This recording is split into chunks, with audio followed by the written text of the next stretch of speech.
The first slight of the evening was meant to be quiet, but Wren Calloway heard every word of it. She did not turn. She did not set down the pitcher of watered wine she had been sent to refill. She did not give the two women by the frosted window the satisfaction of a flinch, though the words had gone into her the way cold goes into wet wool, seeping rather than striking, settling somewhere it would not easily be coaxed back out of. Fenwick Hall, seat of the Duke of Ashcombe, in the county of the same name, the winter she turned 19, wore its candlelight that night, like a woman who did not yet know she was being laughed at behind her own fan, every chandelier lit, every mirror polished to throw the light twice over. The great hall dressed for a homecoming it believed was purely a triumph. The room did not belong to her and made no pretense otherwise. It belonged to the family whose name she carried at a careful distance, in service to a household that fed her, clothed her, and forgot her in the same unhurried breath. Useful, that was the word the Duchess Rosalind had used, dropped so lightly into her conversation with Lady Cassia Blackwood that a stranger might have mistaken it for a compliment, and perhaps that was the particular cruelty of it, that it was built to be mistaken. "How useful Wren still makes herself," the Duchess had said, over the rim of her glass, without lowering her voice as much as she believed she had. One does hate to think what would become of the mending otherwise. The words had sounded like praise. The intention beneath them was not. At her throat, beneath the collar of a gown 2 winters out of fashion, Wren wore the only ornament she owned that no one in that glittering room would have thought worth stealing, a shawl of undyed gray wool, soft with age. Folded now to a narrow band and worn more as a private vow than a garment, while across the hall Lady Cassia's sleeves were sewn with seed pearls that had cost, by Wren's own private reckoning, more than the whole of the sewing room's yearly wages combined. No one in that hall knew that the fine hem-catching candlelight along Lady Cassia's skirts had been turned by the same quiet hands now steadying a pitcher,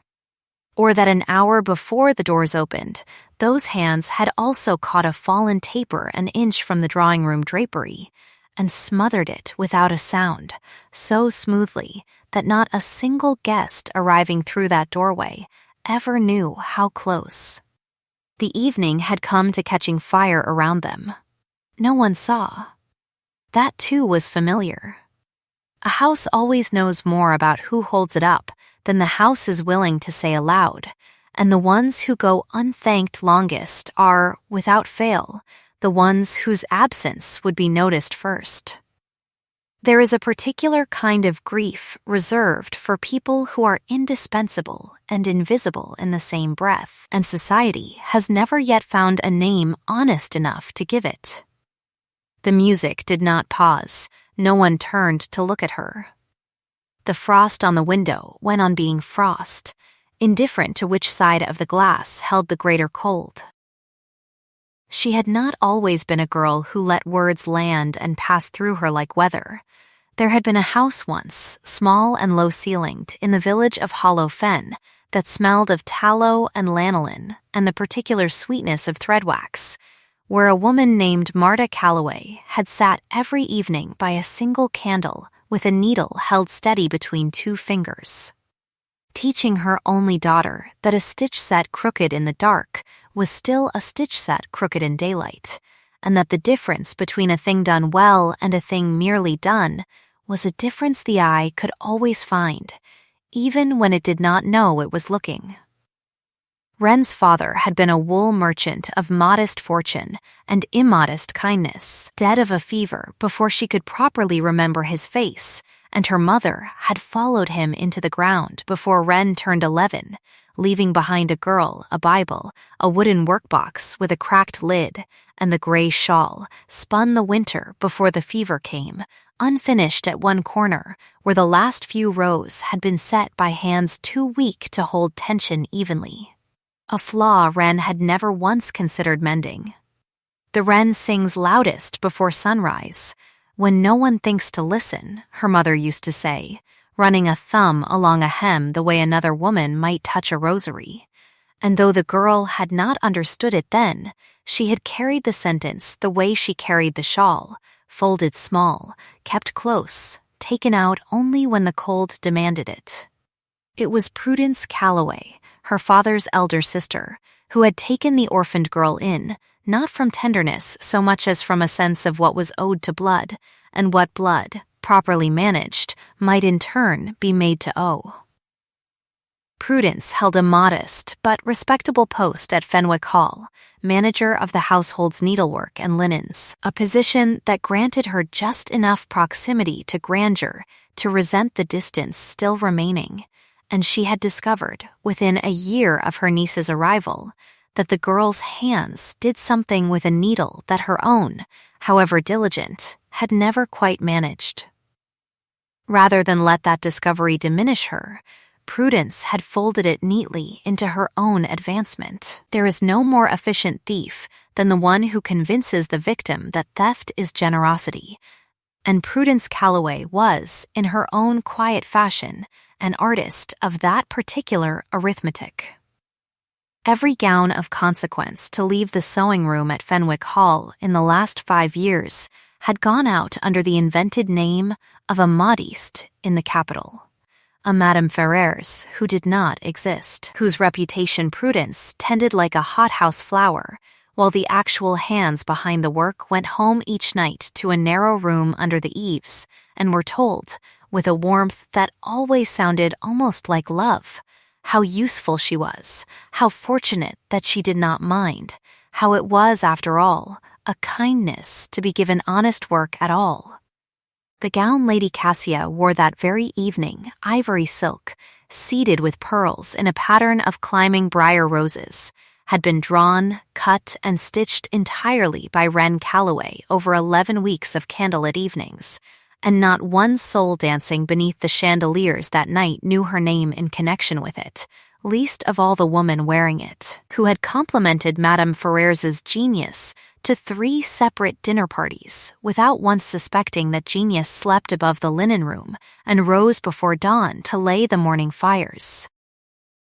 It was, by every account that mattered to the county, a homecoming worth celebrating. Julian Voss, Duke of Ashcombe, had been abroad for the better part of 2 years, settling the tangled affairs of an uncle's estate on the northern coast, and Fenwick Hall had spent that absence the way a garden spends a long winter, tidy but unlit, waiting for a warmth it had grown almost too patient to expect. His return had been announced a fortnight prior by a letter so brief the Duchess had read it aloud twice, certain she had missed some further sentiment, before conceding that her son wrote precisely as much as he intended, and not a syllable more. The assembly thrown in his honor was, by design, less a celebration of the man than a presentation of the household's readiness for what would follow his return, namely a marriage, and every eye in the ballroom understood, without needing to be told outright, that Lady Cassia Blackwood had been dressed that night in briar roses for a reason. She was, by any fair measure, formidable. Cassia Blackwood possessed the particular gift, rare and dangerous, of turning an insult into a compliment before the room had finished hearing it, so that laughter arrived before judgment could, and by the time judgment caught up, it found itself outvoted. She had golden hair dressed high, a laugh pitched exactly loud enough to be admired and never once loud enough to be called vulgar, and an instinct, honed since the nursery, for locating precisely where another woman's confidence was thinnest and setting her heel there with a smile. Not everyone in that county had land or title to recommend them, and society, ever practical about its cruelties, had long ago decided that where inheritance was lacking, charm would be permitted to stand in its place, provided it dressed itself prettily enough to be mistaken for kindness. Charm was only the respectable coat that ambition had learned to wear to dinner. Beside her, the Duchess Rosalind presided over the receiving line with the serene, unhurried authority of a woman who had never once in her life needed to raise her voice to be obeyed, her cruelty delivered always as concern, always for an audience, always with a faint and generous smile that made contradiction seem like the truly unkind act.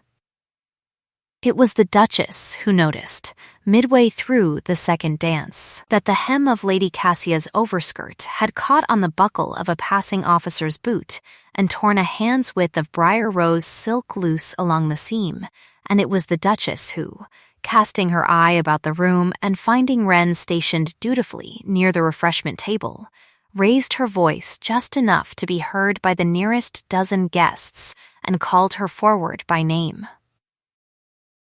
"Wren, dear," the Duchess said, "you are so wonderfully clever with a needle. Everyone says so. Would you be an angel?" It was not a question.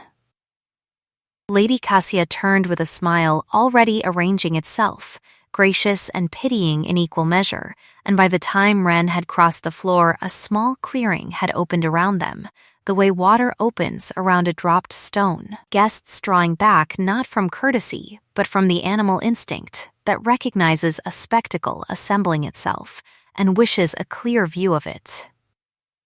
She was asked to kneel there on the ballroom floor, in front of 40 witnesses and 100 more who would hear the story by breakfast. Wren Calloway knelt at the hem of the very gown her own hands had built stitch by stitch through 11 weeks of winter evenings, threading a needle she had, out of long habit, kept pinned inside her sleeve since childhood, and began to close the tier with small, unhurried,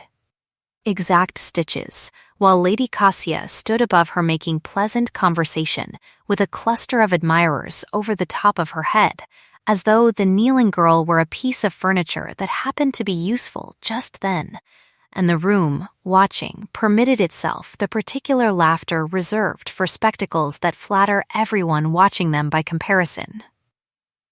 Not everyone laughed. Enough did. There is a mathematics to public humiliation that every well-run household understands instinctively. The target must be made small enough to be forgettable and large enough to be entertaining, and the line between the two is a needle's width, which was, perhaps, a cruelty too neat even for that room to have planned on purpose. Wren did not look up. She did not falter on a single stitch. She did not give the gathered witnesses the satisfaction of watching her hands shake, though beneath the practiced steadiness her pulse had climbed into her throat and stayed there, hammering, patient, furious. It was in the middle of the 4th stitch, needle catching the light, that the doors at the far end of the hall opened, and the room, without anyone giving it instruction, began to still. He had not been expected for another hour. Julian Voss stood in the doorway, still in his traveling coat. Snow not yet melted from the shoulders of it, and the ballroom performed the small, collective flinch that grand rooms perform in the presence of the person who owns them, conversation thinning at the edges before it reached the center, postures straightening the way flowers turn without appearing to move at all.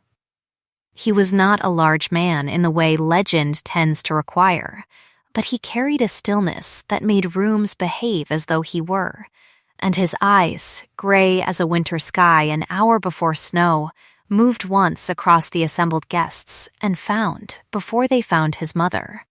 before they found the woman he had returned home in part to marry, a stranger kneeling on the floor of his own ballroom with a needle between her fingers and her spine held so straight it looked less like submission than like architecture.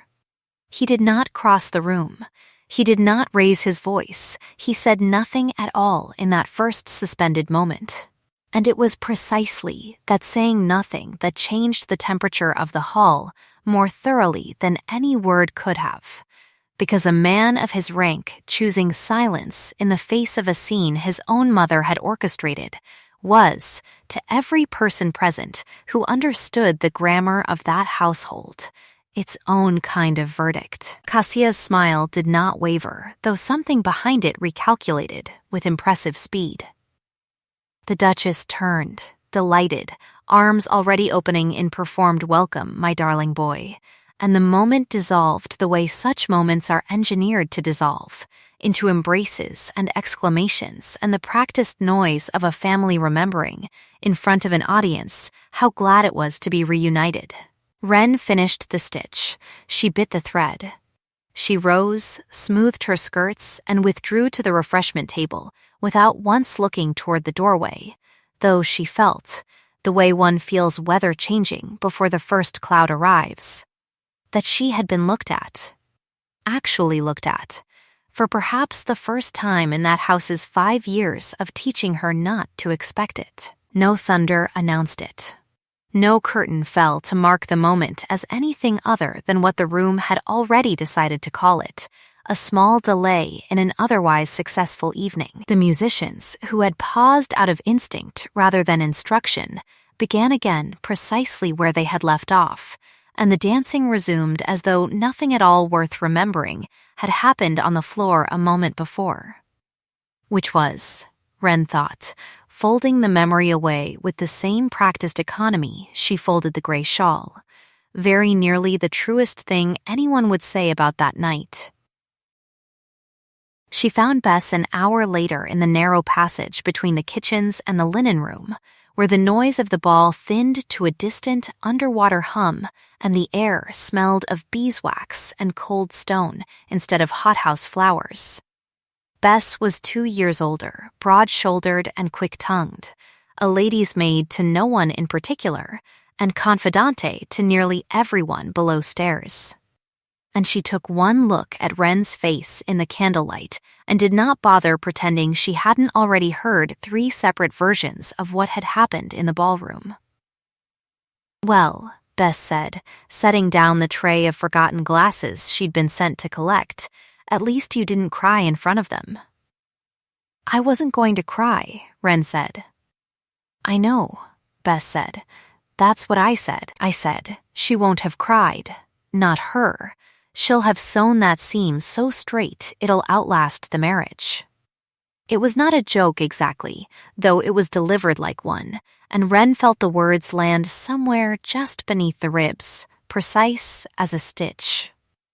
"You saw him then," Bess added, watching her friend's face with the particular attentiveness of someone who has decided to enjoy herself. "Saw who?" Ren said, which was, they both understood, itself an answer.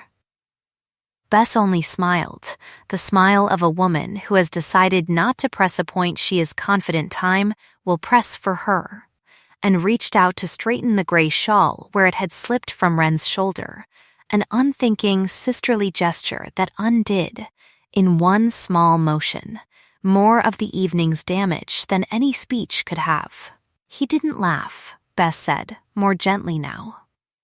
"Everyone else did, a little. Not him." Ren said nothing to that, because there was nothing she trusted herself to say that would not reveal more than she intended, and Bess, wise enough not to require an answer, simply picked up her tray again and left her there in the quiet, with the candle guttering and the distant music going on without either of them. By the following week, the household had returned to its ordinary rhythms, as households always do, the way a pond closes over a dropped stone until only the person who threw it remembers exactly where the ripples began. The Duke was occupied with the business that 2 years' absence had left piled at his door, tenants to receive, ledgers to untangle, a mother eager to press the question of his marriage before he had properly unpacked his trunks, and Ren returned to the sewing room and the linen closets and the early mornings, expecting, not without some private relief, to have receded entirely back into the pleasant obscurity in which she had spent most of her 19 years. It did not happen quite that way. She was sent, some 4 days after the assembly, to the dower house at the edge of the park to deliver a basket of mended shirts to Lady Augusta Fenwick, the Duke's grandmother on his father's side, who had outlived 2 husbands and, by her own frequent claim, most of her patience for fools, and who received visitors from her chair by the window with the air of a woman conducting interviews, rather than accepting company.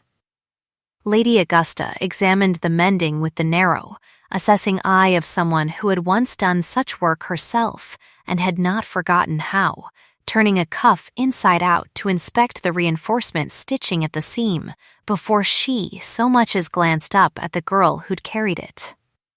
"Whoever taught you to finish a buttonhole like this," she said at last, "did not waste your time on decoration before you'd learned discipline, which is more than I can say for half the modistes in the capital, charging a fortune for the privilege of teaching young women to sew badly in fashionable colors." "My mother," Wren said. Augusta's eyes lifted then, sharp and pale and entirely without the softness age is supposed to bring. "Is she the reason you knelt on my grandson's ballroom floor like a penitent while that blackwood creature preened over your head?" she said. "Or was that someone else's idea of instruction?" Wren, caught between the shock of the question and the older woman's evident lack of interest in pretending she hadn't heard the story in its full and unflattering detail, said only that it had seemed easier to mend the tear than to make a scene of refusing. "Easier for whom?" Augusta said, and did not wait for an answer, which was, Wren would come to learn, entirely characteristic of her. "It is a peculiar failing of good manners," the old woman went on, examining a hem with the same unhurried scrutiny she'd given the girl, "that they teach the deserving to disappear and the undeserving to take up all the room that's left." "Sit down.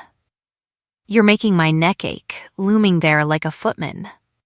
It was the first time in 5 years anyone at Fenwick Hall had told Wren Calloway to sit rather than to fetch, and she sat, carefully, on the very edge of the chair Augusta indicated, and stayed the better part of an hour, answering the old woman's blunt, unrelenting, oddly kind questions about her mother's stitches and her father's trade, and what precisely a girl who could hem a buttonhole like that was doing carrying baskets and being made to kneel for entertainment. It was on her walk back through the park, the light already thinning toward that early, colorless hour when a winter afternoon gives up on being anything other than the prelude to evening, that she came upon the Duke standing alone at the edge of the frozen ornamental lake, greatcoat unbuttoned despite the cold, watching the ice with the fixed attention of a man thinking about something. Considerably less pleasant than scenery, she would have passed without a word had he not spoken first, which surprised her more than the fact of his presence there at all. "You mend other people's clothes on your own time as well as theirs," he said, without preamble, nodding at the basket she still carried, now empty, but for a folded shawl of thread Augusta had pressed on her. It was not an insult, but it was not quite a kindness either, delivered in a voice pitched low and even, a voice that gave the impression it had never once in its life needed to be raised to be obeyed. "Someone has to," Wren said, and immediately regretted the dryness of it, though regret did nothing to unsay it. Something moved behind his gray eyes that might, in a warmer man, have been the beginning of a smile, though his mouth did not participate in whatever the eyes were considering. "My grandmother does not usually invite servants to sit in her presence," he said. "I noticed the fire was warmer near the chair than the door," Wren said, before she could think better of it, and there it was again. That small, reckless honesty she kept meaning to leash and kept failing to catch in time. "That was not a servant's answer," he said, and it was not spoken as a compliment so much as an observation, filed away the way a man files away a fact he intends to make use of later. "I am not entirely certain what I am, sir," Wren said, which was, though she had not meant it as confession, the truest thing she had said aloud to anyone that season. He looked at her a moment longer than propriety strictly required, the wind moving the loose ends of her hair and the frayed edge of the gray shawl where it showed beneath her cloak, and then he looked back at the frozen lake and said, almost to himself, that made two of them, which she was fairly certain she was not meant to have heard, and which she carried back to the house folded as small and as carefully as anything else she owned. The weeks that followed accumulated the way snow accumulates, one quiet layer settling over another until the shape of the ground beneath it could no longer be entirely trusted to memory. By the following fortnight, it had become a small, unremarked-upon habit that whenever household business required the Duke's presence in a room where Wren also happened to be working, his attention found her before it found anyone else, and lingered there a beat longer than was strictly necessary, though never long enough that anyone watching could have named it anything but courtesy. He asked, once, in front of his mother and two visiting cousins, whether the mending of the library curtains had been entrusted to the same hand that had repaired his grandmother's shirts, and when told that it had, said only that it showed, and returned to his correspondence, leaving the Duchess Rosalind to smile thinly and remark, to no one in particular, how very useful it was to have such a capable girl about the house. Some days later, at a dinner where Lady Cassia had been invited to sit at his right hand, he asked Wren directly, in front of the assembled table, what she thought of a particular piece of embroidery framed above the mantel, a question so far outside the ordinary traffic of conversation directed at a poor relation that the table fell silent to hear the answer. "It is competent," Wren said carefully, "but the tension is uneven along the third row, which is why it puckers when the light changes." There was a pause in which several forks did not move.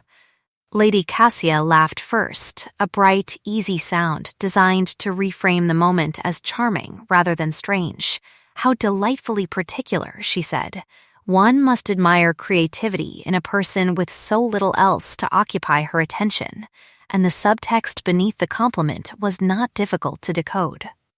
The room's laughter this time thinner than at the ball, not universal, but enough. Wren only inclined her head, agreeing on the surface while relocating the fault with the same needle precision she'd have used on a hem. "It is easier to admire a flaw from a distance than to correct one up close," she said, which sounded, to every ear at that table, like humility, and which the Duke alone seemed to hear for what it actually was. He did not laugh.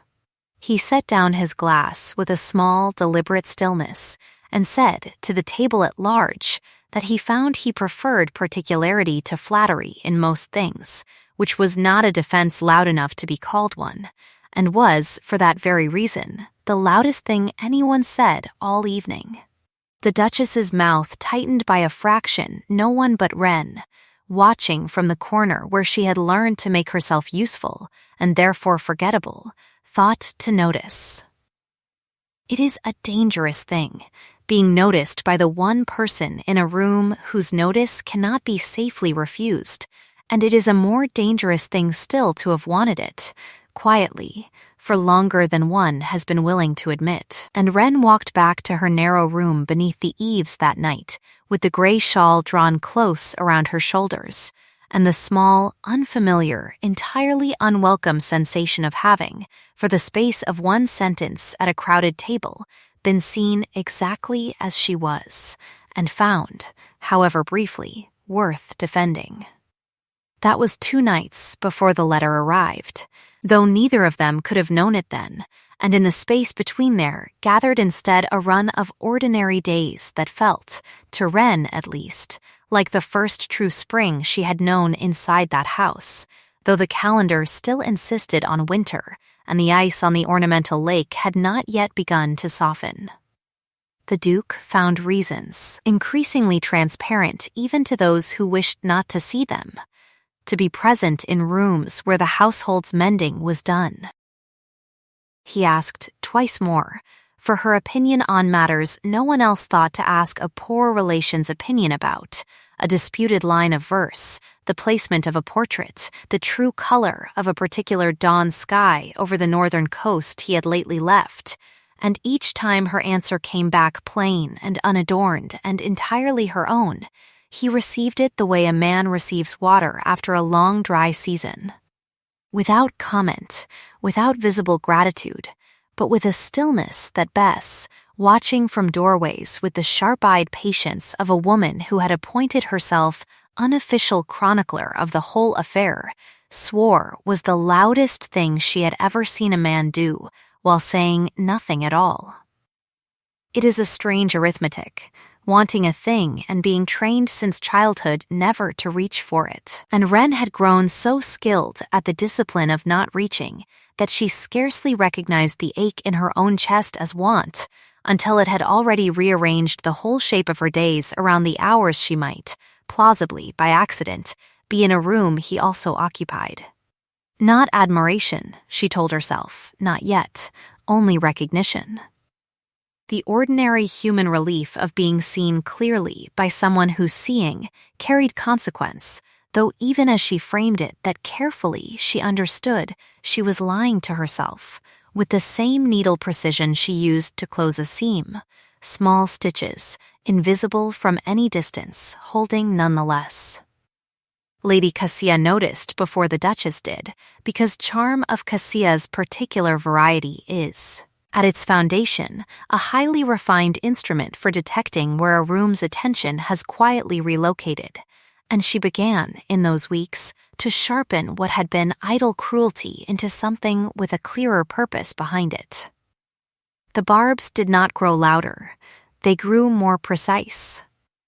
"How useful you have made yourself to His Grace's grandmother," Cassia observed one afternoon in the rose garden, loudly enough for 3 other ladies to hear, and softly enough that no one could later swear to unkindness. "One does wonder what a girl in your position hopes to gain from such particular attentiveness."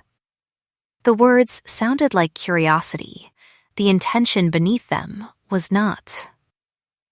Wren answered that she hoped only to gain Lady Augusta's good opinion, which she valued for its honesty rather than its usefulness, a reply that agreed with the accusation on its surface while quietly indicting the accuser for measuring every kindness by what it might purchase, and Cassia's smile held a half-second longer than it should have before she laughed, bright and easy, and turned the conversation elsewhere, though the pause had been noticed and noted, and would not, Wren suspected, be forgiven. There is a particular kind of danger that arrives disguised as concern, and society has always preferred that disguise to almost any other, because concern cannot be answered with anger without the answerer appearing unreasonable, and it was concern, precisely that, which the Duchess Rosalind wore like a second gown when she called Wren into the small morning room some 3 weeks after the assembly and informed her, gently, that it might be time to think of her future beyond Fenwick Hall. "There are respectable houses in the north seeking capable seamstresses," the Duchess said, turning a ring on her finger with the unhurried satisfaction of a woman who has already decided how a conversation will end before it begins, "and I should hate for you to grow too comfortable here, too settled in a place that was only ever meant to be temporary, when a fresh start elsewhere might serve you so much better." It was not phrased as an order. It did not need to be. Wren understood, with the particular clarity that arrives only in the moment a suspicion finally receives its confirmation, that this was not concern for her future at all, but the first quiet motion of a much larger machine beginning, at last, to turn against her, and she said only that she was grateful for her Grace's thoughtfulness and would consider it. A reply so perfectly correct in its surface humility that the Duchess could find nothing in it to correct, though the correctness itself, delivered without a single flicker of the fear it was meant to produce, seemed to trouble her more than open defiance would have. Every household has its arithmetic, and every household pretends that arithmetic is manners. when in fact it is only power counting what it can afford to lose. That same evening, walking the long gallery on an errand for Lady Augusta, Wren passed close enough to the library door, left carelessly ajar, to hear her own name spoken inside in a voice she did not immediately recognize. Low, unfamiliar.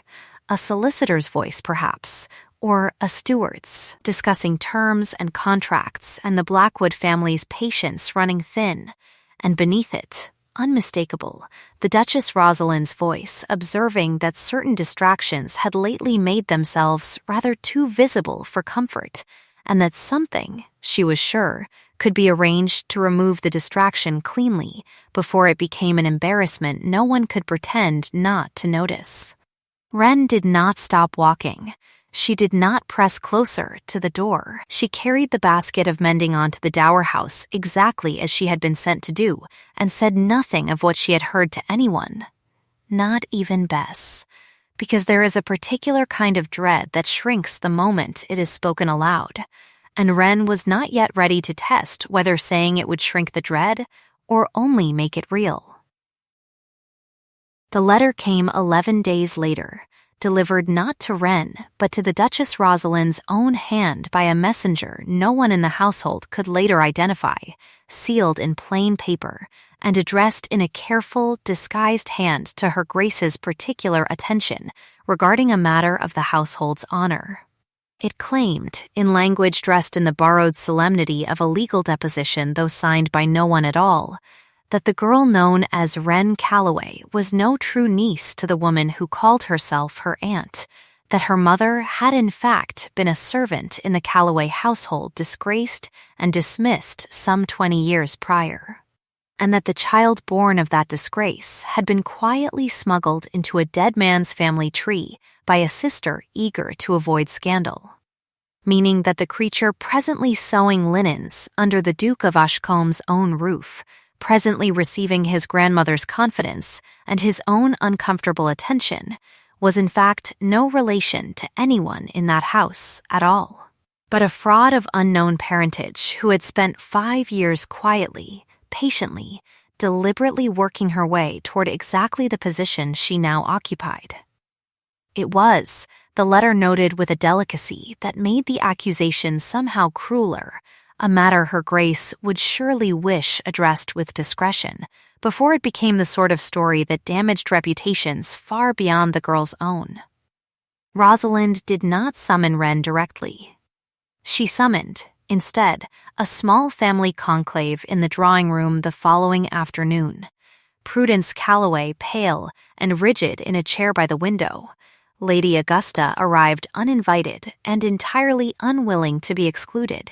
and the Duke himself standing near the mantel, with the particular stillness that Wren had learned in these last weeks. To read as the loudest register of his feeling, while the letter was read aloud in full by Rosalind's own steady, regretful voice, every accusation landing in the room like a stone dropped into still water, ripples reaching every corner before anyone spoke. Prudence's hands, folded in her lap, had gone white at the knuckle before the reading finished, and it was that stillness in her, more than any word she said afterward, that told Wren the truth had at last arrived somewhere near enough the surface to be dangerous to more than one person in that room. "I did what any woman would do for family," Prudence said at last, her voice thin. When Rosalind's eyes settled on her expectantly, "I gave her my name because she had none worth keeping. I gave her a place because the alternative was the parish house. Is that a crime, to have shown a homeless child mercy?" It was, on its surface, an appeal to compassion. Beneath it ran something colder, an admission dressed as virtue, mercy offered as though it had cost the giver everything and the receiver nothing, when in truth the mercy had purchased Prudence 5 years of uncredited genius sold under a stranger's name. And Wren, standing near the door where she had been told to wait and answer only what she was asked, felt the particular vertigo of hearing her whole life narrated by someone else's convenient grief. It was Augusta who broke the silence that followed, and she did not raise her voice to do it, which made what she said land harder than shouting could have. "Give me the letter," she said, and when Rosalind hesitated, added, without inflection, "I did not ask twice of my own husband, and I will not begin the habit with you." And something in the flat certainty of it made Rosalind cross the room and place the paper in the old woman's hands without further argument. Augusta held it to the window light, turning it as she had once turned a cuff to inspect its seams, reading not the words this time, but the paper itself, the ink, the fold, the seal, with the same unhurried, merciless attention she gave every piece of needlework brought before her, and the room waited in a silence thick enough to hear the fire settling in the grate. "There," she said at last, and it was not a question. "There it is." She held the broken wax up to the light so that its color showed true. A deep, unmistakable violet, rare and costly, the particular dye no ordinary household could easily obtain.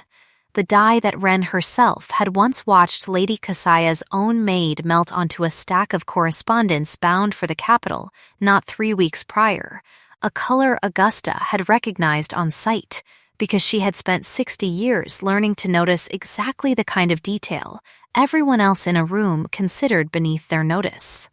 "This wax is imported from the Blackwood glasshouses at no small expense," Augusta said, "and I have seen it used nowhere in this county but on Lady Keziah's own letters. So either some enterprising forger has gone to remarkable trouble and expense to implicate a family that had nothing to gain by it, or the letter in your hand, Rosalind,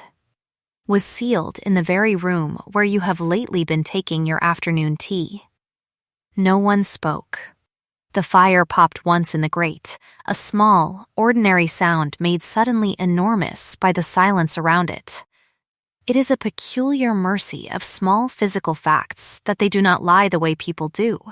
that a seal cannot be persuaded by charm or softened by a pretty laugh. And it was this single unglamorous detail, a smear of costly violet wax, that undid in one sentence what weeks of careful cruelty had built. Lady Cassia, summoned from the garden and confronted with the wax held beside a fresh letter of her own for comparison, did not confess outright. No well-bred liar confesses outright. But the color drained from her face with a speed that told its own story more honestly than any words could have, and she managed only that she could not account for how her household seal had come to be used by another hand. A defense so thin the room's silence afterward was its own verdict. Not universal condemnation, not yet, but enough. Julian, who had said nothing through the entire reading, crossed the room at last, not to Cassia, not to his mother, but to the corner where Wren stood, and though he said only that he was sorry the household had permitted such a thing to reach her at all, the 2 sentences carried, in his flat and unraised voice, more feeling than a longer speech would have dared to hold. The vindication, once complete, changed less than anyone in that room might have hoped. Rosalind offered no apology beyond a stiff acknowledgement that the letter had been proven unreliable, which was, Wren understood, as close to contrition as that particular woman's pride would ever permit itself, and Prudence, humiliated by her own admission before witnesses, retreated into a silence toward her niece that felt less like remorse than like resentment freshly sharpened, as though being caught in a small mercy that concealed a larger theft was itself the true injury done to her. It is a common failing of the guilty, when finally seen clearly, to resent the seeing more than the guilt. But the letter's exposure, satisfying as it was, did nothing to loosen the older, colder machinery already turning beneath it, the machinery Wren had overheard through the library door before the letter ever arrived. And it was Julian himself who told her, some days later, standing with her in the walled garden at an hour neither of them had any honest reason to be there, that the contract binding his family to the Blackwoods predated his own return by nearly 3 years. negotiated by his late father to settle a boundary dispute that had threatened to bleed both estates dry in litigation, sealed with nothing so fragile as affection, but with land, water rights, and a dead man's word that his son had inherited along with the title and had not yet found an honorable way to refuse. "I did not choose her," he said of anyone, and the distinction mattered to him with an intensity that surprised even himself. "My father chose her, on my behalf, before I was old enough to have an opinion worth consulting, and I have spent every week since my return searching for a way to honor his word without surrendering the rest of my life to it, and I have not yet found one." It was the most he had ever said to her at once, and it was, Wren understood, both an apology and a confession, dressed carefully enough to still be mistaken for neither. She told him then that she understood duty, that she had been raised on very little else, and that understanding a thing did not require pretending it, did not also hurt. A sentence that cost her more to say plainly than any stitched seam ever had. He looked at her the way a man looks at a debt he has just realized he cannot pay and does not yet know how to say so aloud, and for a moment, standing in that walled garden with the last of the day's gray light going gold along the tops of the hedges, something passed between them that neither one gave a name to, though both, afterward, would remember it as the moment the ground beneath the whole arrangement had quietly, irrevocably shifted. "Tonight," she thought, and did not say, "Tonight, when the house is quiet, I will tell him what I have known for weeks and refused to say even to myself." The promise stayed unspoken. It would not be honored that night, or any night that followed, though neither of them yet knew that as they stood there, the hedges gold, the air cold enough to see their breath, close enough to touch and not touching, which was, in its own restrained way, its own kind of confession. The formal signing took place a fortnight later, in the Great Hall, before witnesses drawn from 3 counties, the contract itself a document decades in the drafting, binding the Voss and Blackwood estates in language that spoke of land and water and old debts long before it troubled itself with any mention of affection. And Wren, summoned that morning by the Duchess Rosalind's own request to make a final adjustment to the hem of Lady Keziah's gown, a length of pale gray silk chosen, Wren suspected, with deliberate cruelty to echo the color of the eyes it was meant to finally, formally, irrevocably claim, knelt once more on a floor she had knelt on before, and finished the hem without a single stitch out of place. Because whatever else that room had taken from her, it had not yet managed to take her hands. She did not watch the signing itself. She stood, as she had learned to stand, at the margin of the room where the light did not quite reach, and heard the scratch of 2 pens across parchment, and heard the small collective exhale of a household relieved to see an old debt finally settled. And heard, underneath all of it, her own pulse counting out the seconds with a steadiness that felt less like calm than like the particular numbness that arrives after a wound has already done its worst damage and has nothing further to teach the body about pain. Julian's eyes found hers once, across the width of that crowded hall, and held for the length of a single held breath, and in that look there was neither triumph nor indifference, but something closer to apology, wordless and entirely insufficient, and Wren, meeting it, did not look away first, because whatever else the night took from her, she would not give the room the satisfaction of watching her flinch. The music began not long after, because grand houses do not permit even heartbreak to interrupt their schedules for long, and the dancing resumed, and somewhere beneath the chandeliers Lady Cassia Blackwood, now formally and irrevocably promised to the Duke of Eshcombe, accepted congratulations with a smile that did not once falter, while the woman who had stitched the very gown she wore withdrew, unremarked, to the narrow room beneath the eaves that had been, For 5 years, the only space in that house entirely her own. She did not weep. There is a kind of grief too large for tears to carry all at once, and this was that kind. The kind that settles first into the hands and the breath, and the careful, deliberate folding of small belongings into a single bag, a spare gown, a needle case, her mother's Bible, and the gray shawl, worn soft with years, pressed to her face for one unhurried moment before it too went into the bag, while on the small table beside her narrow bed she left behind, unfolded, a plain ribbon Julian had once, wordlessly, pressed into her hand after a torn glove, a small return of the only gift he had ever given her. Offered now not in anger but in the particular mercy of refusing to keep what could no longer honestly be kept. Let them talk, she thought, walking the frozen park path under a sky gone the deep, starless gray of true midwinter. Let them construct whatever story serves the house best. A girl grown too proud for her place, a servant's fraud finally frightened off. It did not matter now which version survived her, because the only people whose good opinion she had ever truly valued already knew the truth, and there were, in the end, very few of them, fewer than the many who would repeat whatever kinder lie the household preferred, but few enough to matter more. She was gone before the first gray light of morning reached the eastern windows, and Fenwick Hall, waking to find one narrow room beneath the eaves empty and swept clean, absorbed the absence the way it absorbed every other inconvenience that threatened its composure, with a brief flurry of talk that thinned within a fortnight into the settled, comfortable silence of a thing already half forgotten,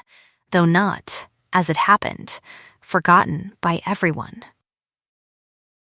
6 winters passed the way winters pass in places that have learned not to expect much from them, one following another in a long gray column, and in the village of Falomir, 3 counties distant from any house that had ever called itself Fenwick Hall.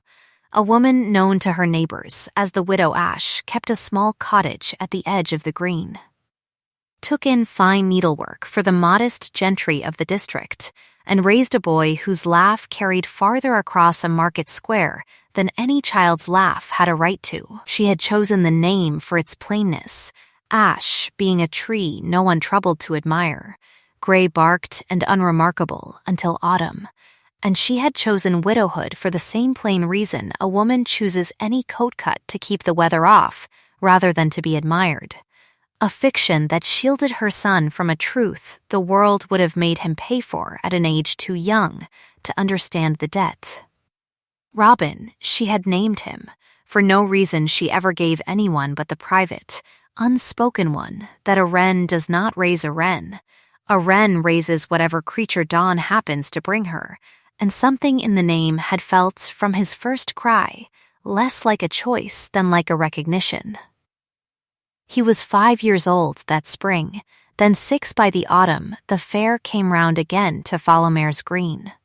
Tall for his age, quick with his hands in a way his mother watched with a private, complicated pride, and possessed of a pair of eyes so pale and steady a gray that strangers sometimes paused mid-sentence to remark on them before catching themselves, eyes that had nothing at all of his mother's warm brown in them,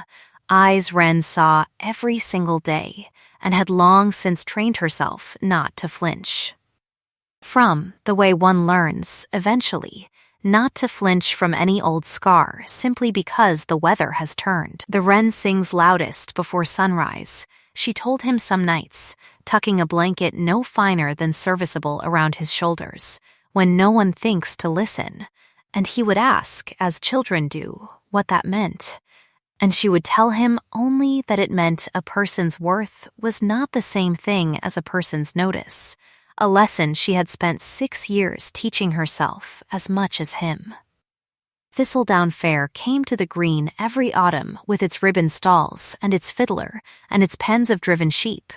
And it was there, among the noise and the trampled straw and the smell of roasting chestnuts, that a party of gentlemen riding through the district on business unrelated to fairs or villages or gray-eyed boys stopped to water their horses at the trough by the church, and one of them, dismounting to stretch legs stiff from the saddle, happened to glance across the green at the exact moment a small boy went sprinting past in pursuit of a rolling hoop, laughing, careless, entirely unaware that he had just stopped a stranger's heart cold in his chest. Julian Voss, Duke of Ashcombe, 6 years older, considerably quieter than the man who had once stood in a doorway with snow still on his shoulders, did not move for the length of several long breaths, watching a boy he had never seen before in his life run past, with a face that was not his own and eyes that unmistakably were, and something in him that had gone carefully, deliberately still for 6 long years began, without his permission, to come back to life. The innkeeper at the Thistledown crossroads knew the widow Ash the way every innkeeper in a small district knows every soul within walking distance of his taproom, which was to say thoroughly, fondly, and with a willingness to share the knowledge that required no more persuasion than the offer of a coin and a question asked as though it mattered only idly. Kept to herself mostly, the man said, wiping a tankard that did not need wiping, fine hand with a needle, better than fine. Half the gentry 3 parishes oversend their mending to her, though they'd never say so at their own tables, raises the boy alone, husband dead before the child was born, or so she tells it, though I've known widows in my time and there's a particular kind of tired that comes from grief, and a different kind that comes from something a woman's decided never to explain, and hers has always looked to me like the second kind. Julian left 3 silver coins on the counter he had not been asked to pay, and walked out into an evening that had begun, in the last quarter hour, to smell distinctly of coming rain, the sky over the green gone the deep bruised gray of a storm still gathering its strength before it broke, and he told himself, walking the lane toward the cottage the innkeeper had pointed out, with a nod rather than words, that he was going only to confirm what his own eyes had already told him beyond any reasonable doubt, though no man rides 6 years of silence into a stranger's dooryard merely to confirm anything. The cottage sat at the lane's end, where the green gave way to hedgerow, small, sound, well-kept, smoke rising thin and steady from its chimney, into a sky that had begun, even as he watched, to spit the first cold needles of rain, and it seemed to Julian, standing at the gate with his hand not yet lifted to the latch, that the whole dooryard had gone still around him, the way a room goes still when it senses, before it can name why, that something long delayed has finally arrived. He knocked once. There was a pause on the other side long enough that he wondered if he had imagined the whole day. The boy, the eyes, the 6 years collapsing suddenly into the space of a single held breath. And then the door opened, and Wren Calloway stood in the doorway of her own cottage, with firelight behind her and rain beginning in earnest above her head, and for a long moment neither of them said anything at all, because there are silences too large for any first sentence to survive intact. She did not step back to let him in. She did not close the door either, which he understood, standing there with rain beginning to darken the shoulders of his coat, was its own kind of answer. Neither welcome nor refusal, but something colder and more exacting. A woman deciding, in real time, how much of herself she was willing to risk a second time on a man who had once let duty walk her out of his life without once, in all the weeks leading up to it, finding the courage to walk after her instead. "You found me," she said at last, and there was no warmth in it, only a flat, careful astonishment, as though she had spent 6 years building a wall precisely tall enough to keep this particular reckoning out, and had just discovered, with some private fury at herself, that walls built out of grief have a way of being lower than the builder remembers. "I saw him at the fair," Julian said, and the boy's name arrived in his mouth before he had any right to it, Robin, and something in Wren's face went very still at hearing it spoken in that voice, in that doorway, by that man. "You should not have come," she said. "I know," he said. "I came anyway." "Let him in then," said a voice from within, not Wren's, older, drier, entirely unbothered by weather or rank, and Wren turned to find Lady Augusta Fenwick, who had accompanied Julian on the ride without asking his leave and had let herself in through the cottage's back door some minutes before, while her grandson worked up the nerve to use the front. Seated already by the fire with the easy proprietary comfort of a woman who had decided, 60 years ago, that doors existed to be walked through rather than debated. "It is raining," Augusta said, as though that settled every argument in the world, and men standing in doorways catch cold and become tiresome about it for a fortnight. "And I did not ride 3 hours in a jolting carriage to nurse my grandson through a head cold when the far more interesting ailment is standing directly in front of you." Wren, after a moment that stretched long enough for the rain to find its full voice against the thatch, stepped back from the door. The storm broke fully within the half-hour, thunder rolling low over the green, rain driving hard enough against the shutters that the small cottage seemed, for the space of that night, entirely severed from the rest of the world, an island lit only by firelight and a single tallow candle, and it was into that, confined. Weather-lashed hour that Julian Voss finally said the things 6 years of silence had left unsaid. He did not sit.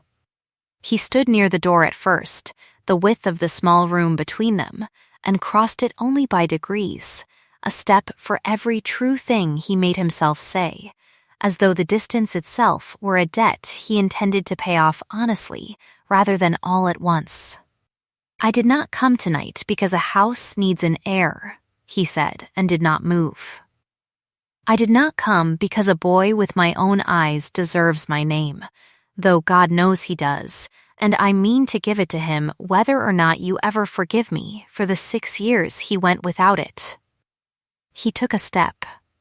"I did not come because guilt finally grew too heavy to carry alone, though it has, every day. Every single day since I watched you disappear into a hall full of people who never once thought to ask where you'd gone." Another step, and his voice, which had carried the flat, unhurried authority of rank through every sentence of his life she had ever heard him speak, began, without his seeming to notice it happening, to lose that cadence entirely, until what was left standing in front of her was not the Duke of Ashcombe at all, but simply a man, tired, rain-damp, afraid in a way his title had never once permitted him to appear afraid in public. "I came," he said, closing the last of the distance until he stood near enough that she could see the exhaustion behind the gray of his eyes, "because 6 years ago, in a walled garden with the light going gold, I wanted you the way I have never wanted anything a title could purchase for me, and I told myself that wanting was not the same as choosing, that a man bound by his father's word had no right to want anything at all. And I was wrong, and the wanting did not go away, it only went quiet. The way a fire banked for the night is not out, only waiting. And I have spent 6 winters waiting to be permitted to want you again in daylight, in front of witnesses, in front of God and my mother and the whole ungrateful county, and I am done waiting for permission that was never anyone's to grant but yours." She did not go to him. It cost her something visible to hold that ground, a small tremor at her jaw quickly stilled, a breath drawn and held a moment too long before it was released. But she held it, because 6 years of building a life out of nothing but her own 2 hands had taught her, finally, thoroughly, a lesson her mother's aphorism had only begun. That a woman's worth did not arrive on the strength of another person's arrival, however long awaited, however sincerely confessed. You left me kneeling on a floor once, she said quietly, not to wound him, but because the sentence had waited 6 years for its moment and would not be talked out of arriving, and you watched it happen, and you said nothing. Not because you did not care, but because caring was not, in that room on that night, permitted to cost you anything, and I have spent 6 years teaching myself not to need a man who only finds his courage once the cost of using it has finally dropped low enough to bear. It was not an accusation shouted. It did not need to be shouted to land with its full weight, and Julian, hearing it, did not defend himself, because there was, he understood, no honest defense to offer against a truth so plainly and fairly stated. You are right, he said simply. I let a debt I did not choose outweigh a woman I did. I will spend whatever years you allow me proving that will not happen again, but I will not ask you to simply believe it. I will only ask you to let me try. In daylight, where it can be seen and judged and held against me if I fail.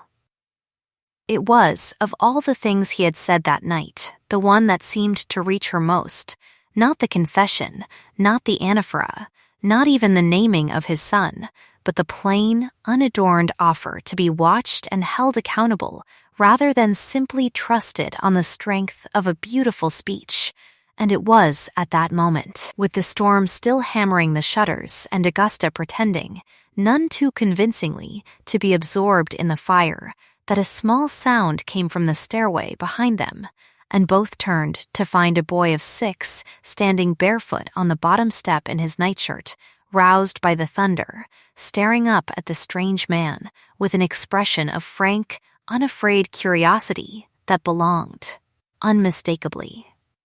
to no one but himself and the man he was looking at. Robin did not know, that night, what he was looking at, only that a tall stranger with rain still drying in his hair had gone suddenly and entirely still at the sight of him, the way grown men rarely went still for a child, and that his mother's hand, when it found his shoulder, was not steadying him so much as steadying itself. This is a friend of mine, Wren said, her voice carrying a composure that cost her everything it appeared to cost nothing, come to visit on a very stormy night, and Robin, satisfied by the explanation in the effortless way of children who have not yet learned to distrust the surface of things, asked the stranger whether he minded thunder, to which Julian, crouching without thinking to bring himself level with the boy's gray eyes, said that he had never much minded it, that thunder was only a very large sound insisting on being heard, and that there was no shame at all in a thing insisting on being heard when it had gone unheard for a long time. It was, Wren understood, watching the two of them, not merely an answer given to a child, but a sentence aimed somewhere over the boy's head entirely, and she found, standing there, that the composure she had spent all evening guarding so carefully had begun at last to fracture. Not from grief this time, but from something nearer to relief, the particular unbearable relief of watching a truth long carried alone finally reach the surface in front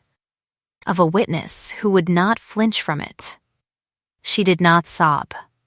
She permitted herself instead a single, dignified breath that broke somewhere in the middle into something closer to a sound than a sentence, and Julian, rising from his crouch, crossed the last small distance between them and took her hand, not pulling her toward him, not claiming anything, simply holding it, his thumb resting once, lightly, over the same worn place at her wrist where the gray shawl had rested for as long as either of them could remember.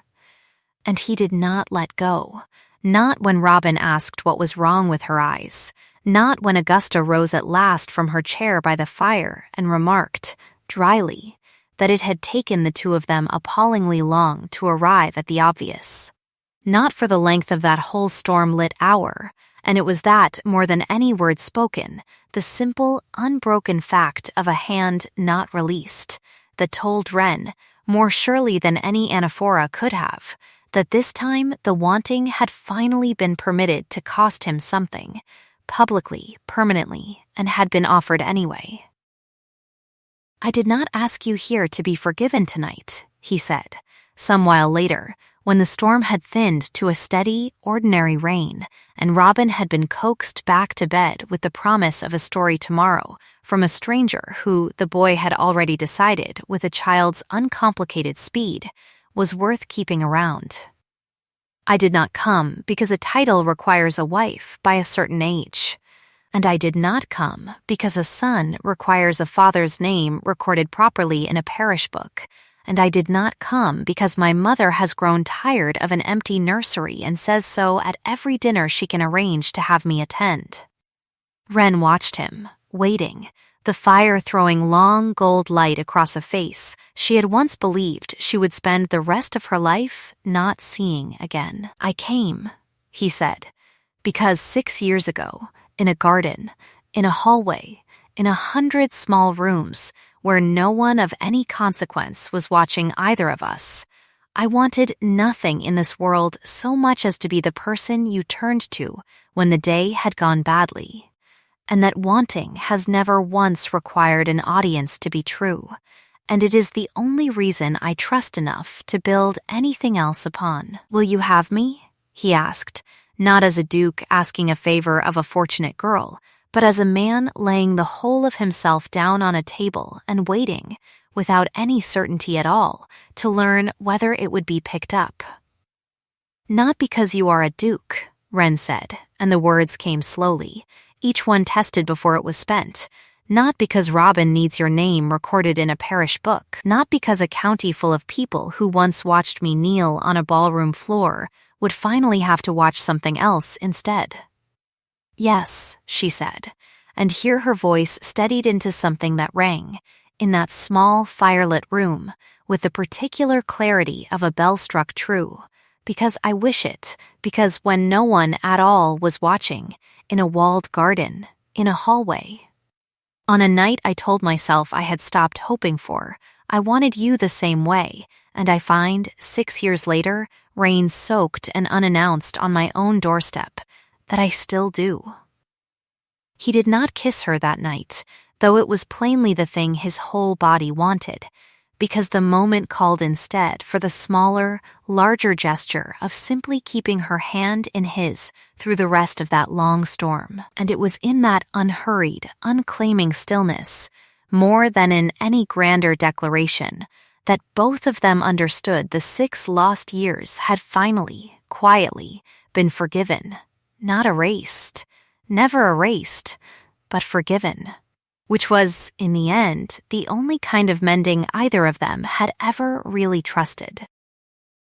By the following spring, word of the Duke of Ashcombe's return to the marriage he had once been prevented from choosing had traveled the length of 3 counties in the particular way such stories always travel, growing kinder in some mouths and sharper in others, though the sharper versions found, increasingly, fewer ears willing to repeat them. The Blackwood match had been dissolved within a month of that storm-lit night, quietly, by mutual arrangement dressed carefully enough in the language of changed circumstances that neither family's dignity was made to bear the whole weight of it publicly, though the county understood well enough, beneath the polite fiction,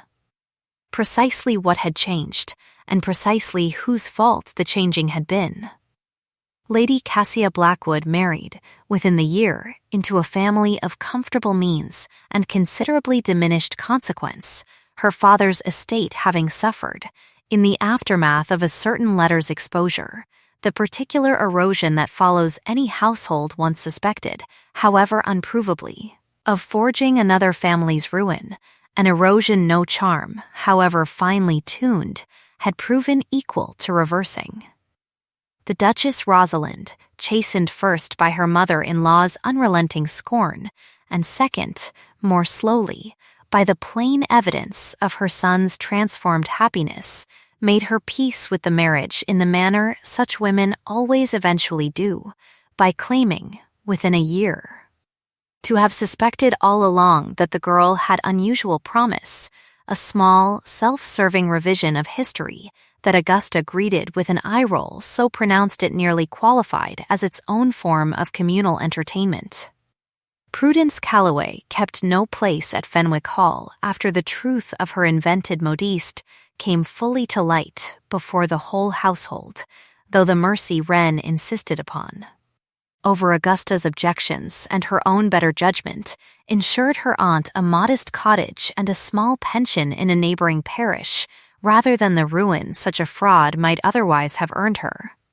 A mercy Prudence received with more bitterness than gratitude, which Wren had by then learned to expect and to release without requiring it to wound her further.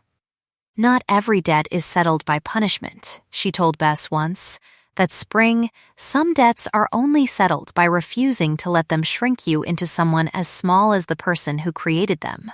And Bess, who had followed her old friend north to serve as the new Duchess's own woman, and had never once in her life let a good line pass without comment, said only that it was a fine sentiment and she'd be repeating it to the next housemaid who complained of unfair wages. Which was, from Bess, the highest compliment either of them ever bothered dressing up as agreement. It was in that same spring, on the grounds of Fenwick Hall itself, that Wren's own long-held vision was finally permitted to take a shape the whole county could see. Julian had asked her, in the weeks after their marriage, what single thing she wanted that his rank could actually give her, expecting perhaps jewels or land or some private indulgence, and she had told him, without hesitation, that she wanted a proper workshop built at the edge of the park, credited under no invented modiste's name but her own, where girls with clever hands and no fortune to recommend them could learn a trade honestly and be paid honestly for the whole of what their work was worth, and he had built it before the year was out, a plain, handsome building of gray stone with wide windows for good light, and had insisted, over her own modest objection, that it be called Calloway House, her name carved into the lintel stone, where every visitor to Fenwick Hall would be obliged to read it on their way through the gate. Its opening was staged, deliberately, to coincide with a spring assembly the whole county had been invited to attend, ostensibly to celebrate the Duke's marriage properly before society for the first time since the quiet ceremony itself. And it was there, on a clear morning after a night of hard rain had washed the park green and glistening, birdsong loud in the hedgerows for the first time that season, that the doubters who had spent 6 years content to let the story of the vanished seamstress fade into whatever shape suited them best were obliged, one by one, to walk through a doorway carved with her name and see, with their own eyes, the workshop full of girls bent industriously over fine work, and the gowns hanging finished and unmistakably excellent along the walls, and to understand, whether they wished to or not, that the woman they had once permitted themselves to overlook had built, out of nothing but patience and a needle, something none of their own idle fortunes had ever managed to build. Lady Augusta, walking the workshop floor on Julian's arm with the satisfied bearing of a woman who had backed the right horse from the very first and intended everyone to remember it, remarked to a cluster of ladies who had once laughed loudest at a certain ballroom floor that she had always found it a curious thing how thoroughly a room could misjudge the very person holding it together. And not one of the ladies she addressed found anything at all to say in reply. The crowd that gathered on the lawn that afternoon, drawn by curiosity as much as by invitation, numbered in the hundreds by the time Julian rose to speak from the shallow stone steps before the great hall, and the assembly quieted the way assemblies always quieted for him, not from fear this time, but from a kind of expectant respect that had, over 6 years and 1 long winter, replaced whatever cooler deference had come before it. They called her useful once, he said, and his voice, though pitched to carry across a wide lawn, had none of the flat authority it had once relied upon to be obeyed, as though usefulness were the whole of what she was. A convenience to be borrowed and forgotten, and I confess that for longer than I am proud to admit. I let that word stand unanswered in rooms where I ought to have spoken. They were wrong.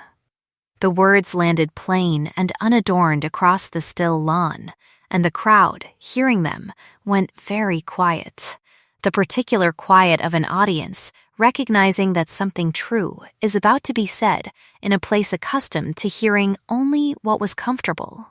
She was never merely useful, he said. She was necessary, the way morning light is necessary,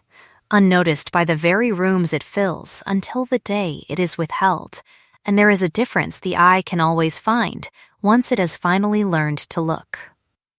Every gown that woman wearing seed pearls beside me tonight has ever admired in this county, he went on, and there was a ripple of soft, surprised laughter at that, not unkind, was very likely stitched by the same steady hands that once knelt on a ballroom floor, while a room laughed and called it charity. She built a household's finest work out of the wreckage of a childhood that gave her nothing but a shawl, a Bible, and her mother's stubborn conviction that a wren sings loudest before sunrise, when no one thinks to listen. And she has spent every year since proving that conviction true in front of people who never once thought to listen until she made it impossible not to. She is patient where I am proud, he said, and honest where this whole county has too often preferred comfortable lies, and generous to people who never once earned her generosity, myself foremost among them. And if there is any justice left in a world that so nearly let her disappear entirely, it will remember her not as the girl once made to kneel in this hall, but as the woman who built, with her own 2 hands, the thing standing now behind me with her name carved over its door. A name I intend our own children, when God grants us any, to grow up reading every single day of their lives. The applause that followed was not the qualified, half-earned laughter a room grants a clever performance. It rose instead from every corner of that lawn at once, genuine, sustained. The particular sound of an audience finally permitted to feel, without embarrassment, what it had perhaps suspected all along, and lacked the courage to say aloud, and Wren. Standing at the edge of the crowd in a plain gray gown, with her mother's shawl folded once more, deliberately, openly, across her shoulders, where every eye in that county could see it and understand precisely what it meant to her, found that for the first time in longer than she could easily remember, she was not standing at the margin of the room to go unnoticed, but had been led there by her husband's own hand, so that the whole gathered county might be made to look directly at her and see, at last, exactly what had been in front of them the entire time.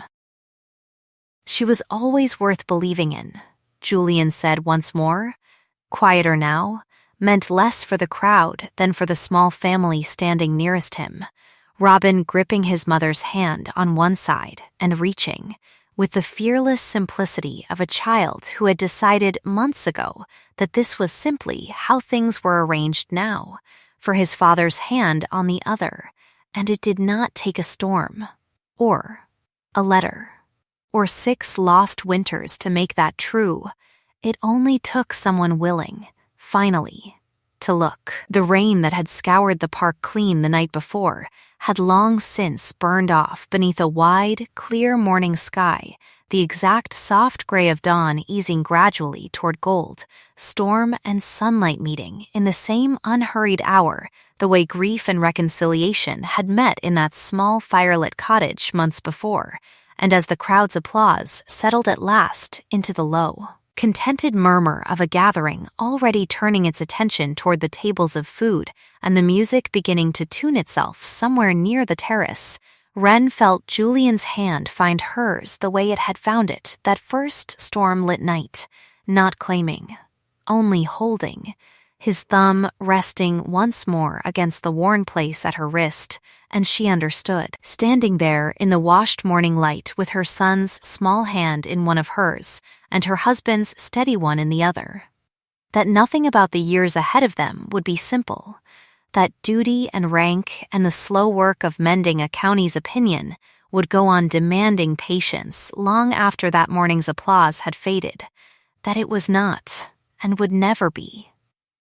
a perfect arrangement free of old scars or easy in the way stories sometimes promised.